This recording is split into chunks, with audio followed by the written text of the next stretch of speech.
Assalamualaikum warahmatullahi wabarakatuh. Ketemu lagi dengan Bapak di sini. Kita ketemu baik untuk rumus-rumus di listrik statis maupun dinamis sebetulnya mudah untuk diingat ya. Apalagi kalau kamu sudah memahami pemahamannya ya. Yang pertama ada rumus kit ya. Kit. Kit itu apa? Ya, kit itu apa? Kit itu adalah muatan. Apa itu muatan? Muatan itu adalah perkalian antara arus dengan waktu. Jadi ini muatan ya. Muatan itu jumlah ya, nantinya ke quantity. Makanya ingat ke Q ya, quantity. Jadi jumlah muatan, jumlah muatan ya. Ini terkait dengan kelistrikan. Jadi karakteristik benda tentang kelistrikan ini satuannya kolom begitu. Sedangkan I itu adalah kuat arus. Ini arus ya, satuannya adalah ampere. T adalah waktu. T itu waktu, time ya, waktu, satuannya itu adalah sekon, kayak gitu. Ya, ini dari mana rumus ini? Rumus ini sebetulnya diperoleh dari pemahaman bahwa apa itu arus. Arus itu banyaknya muatan per waktu.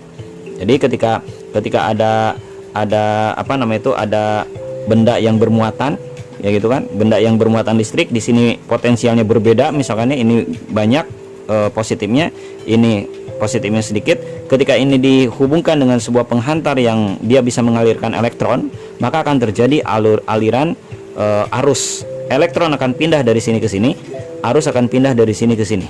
Nah, berapa muatan yang kemudian pindah dari sini ke sini per waktunya, itulah yang disebut dengan arus. Makanya kita dengar istilah arus itu arus sungai, arus mudik dan sebagainya. Nah, jadi arus itu adalah besarnya muatan per waktu. Ya, dari sini kita ketemu inilah kit gitu kan, seperti itu ya. Itu yang pertama, jadi gampang sekali.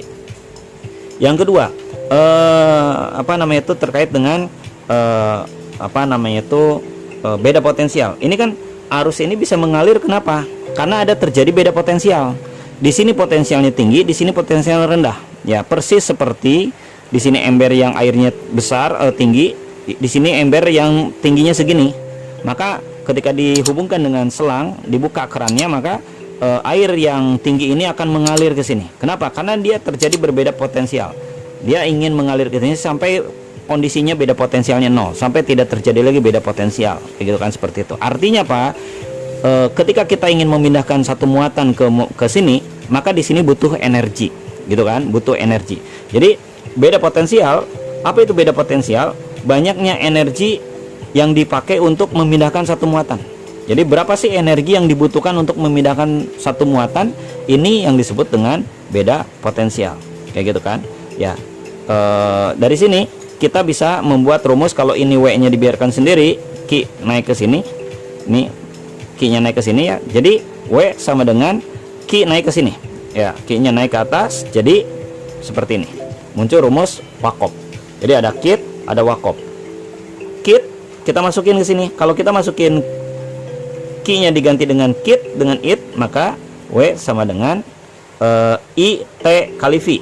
Biar enak membacanya, kita tukar di sini. Jadi dibaca jadi apa? Wafit. Gitu kan, seperti itu. Ini energi ya. Ini energi. Energi itu satuannya joule. Ini satuannya kolom, dan ini satuannya joule per kolom. Joule per kolom itulah yang disebut dengan volt ya, volt. Kayak gitu kan, jadi satuannya volt. Jadi beda potensial atau tegangan itu sama. Nah, kenapa disebut tegangan ya? Ya, beda potensial itu kan kalau terjadi beda potensial pasti akan tegang.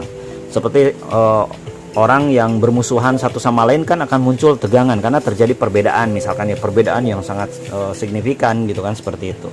Nah, itu terkait dengan rumus apa namanya itu, muatan dihubungkan dengan arus dan waktu. Jadi kalau nanti ada soal misalkan arusnya diketahui, misalkan arusnya 2 ampere ya, dia mengalir selama 2 detik misalkan ya, 2 sekon, berapa muatannya, maka ya sudah ya, kayak gitu, tinggal kit saja ya. Ini kan arus, ini waktu, jadi I kali T ya sudah 2 kali 2, selesai, gampang banget ya, gampang sekali ya. Ampere kali sekon, ampere sekon itu yang disebut dengan kolom, kayak gitu kan, seperti itu ya. Itu untuk muatan. Nanti kalau dihubungkan dengan apa namanya itu, dengan hukum Ohm, kita kan udah tahu ya, ada fir.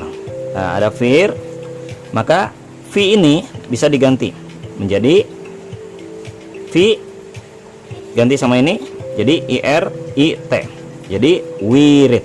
Gitu kan, seperti itu. Ya, wirid kayak gitu. Nanti tergantung di soal. Kalau misalkan diganti i-nya sama fi ya, sama yang ini. Ya, dari sini kan kita bisa tahu per R, maka ini menjadi P kuadrat per R kali T. Ya, dibaca jadi wapret. Jadi kit, wakop, wapit, wirid, wapret. Nah, lalu satu lagi